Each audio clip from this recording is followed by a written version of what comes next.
এই যে 15 লক্ষ লোক বাংলাদেশে আছে বা এখন 20-21 লক্ষের মতো হয়ে গেছে জন্ম নিয়ে, তারা ফেরত না যেয়ে আমরা রাখাইনে কিভাবে করিডোর দেওয়ার প্রস্তাব বিবেচনা করতে পারি? আসলে দেখুন, ধন্যবাদ। যে যে পরিস্থিতি এখন, বাংলা একটা প্রবাদ আছে, ভাত পায় না ঈর্ষর্দি যায় চা খাইতে। ঈশ্বরদী? হ্যাঁ, ভাত পায় না সে ঈর্ষর্দি যাচ্ছে চা পাবনা খেতে। থেকে? না, ঢাকা থেকে যাচ্ছে। আচ্ছা।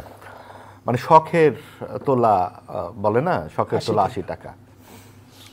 তো আমাদের যে এই দেশের মানুষের গত 15 বছরের যে দম বন্ধ করা যে পরিস্থিতি, যে গণতান্ত্রিক একটা সমাজের জন্য আমাদের মানুষ এত আন্দোলন করলেন, পরপর 3বার ছলচাতুরে নির্বাচন হলো, একটা গণতন্ত্রের পথে যাত্রার জন্য উন্মুখ যেই জাতি, সেই জাতির জন্য আমাদের বর্তমান অন্তর্বর্তীকালীন সরকার কি করছে আমাদের কাছে খুব স্পষ্ট নয়।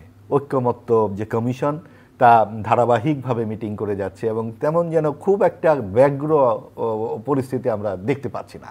যতখানি ব্যগ্র দেখতে পাচ্ছি করিডোর কিংবা বন্দর নিয়ে কথোপকথনে, যে বন্দর যে কোনোভাবে বন্দর দিয়ে দিতে হবে। তো 2023 সালের 23শে মার্চ তৎকালীন স্বৈরাচারী সরকার এই বন্দর দেবার ব্যাপারে সিদ্ধান্ত নিয়েছিল।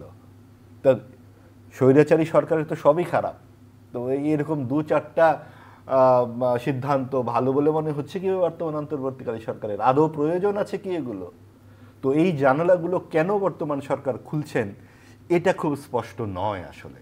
কারণ অনেক বেশি প্রয়োজন আমাদের দেশের ভেতরে একটা জবাবদিহিমূলক একটা শাসন ব্যবস্থা তৈরি করা, একটা গণতন্ত্রের পথে যাত্রা শুরু করা, একটা নির্বাচনে যে উন্মুখ সারা জাতি, সেই জাতির সামনে একটা নির্বাচন দেবার এবং একটি জুলাই যে চার্টার ঘোষণা করবার কথা, সেই চার্টার নিয়ে আলাপ আলোচনাটাও একটু স্তীমিত হয়ে গেছে। চার্টার তো হচ্ছে, শুনলাম হচ্ছে, কিন্তু এত দেরি হচ্ছে কেন? 9 মাস কেন লাগছে?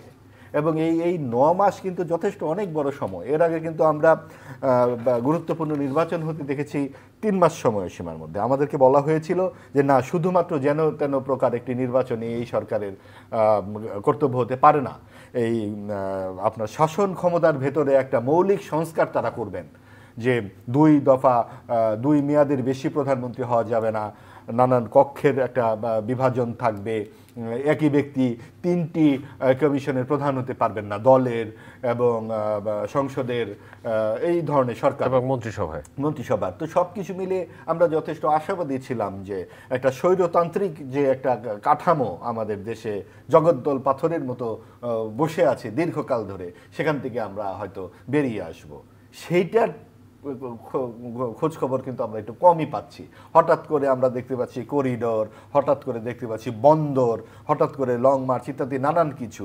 তো করিডোর কিংবা বন্দরের মতো এরকম গুরুত্বপূর্ণ সিদ্ধান্ত অবশ্যই জাতীয় সংসদেই হওয়া উচিত, সকল দলের অংশগ্রহণে, সকলের সামনে। এবং এই বিষয়গুলো, এটা তো আওয়ামী লীগ সরকারের মতোই হয়ে যাচ্ছে, যে তাদের যা ভালো মনে করছে তারা 2023 সালের 23 মার্চ এটা করে ফেলেছিল।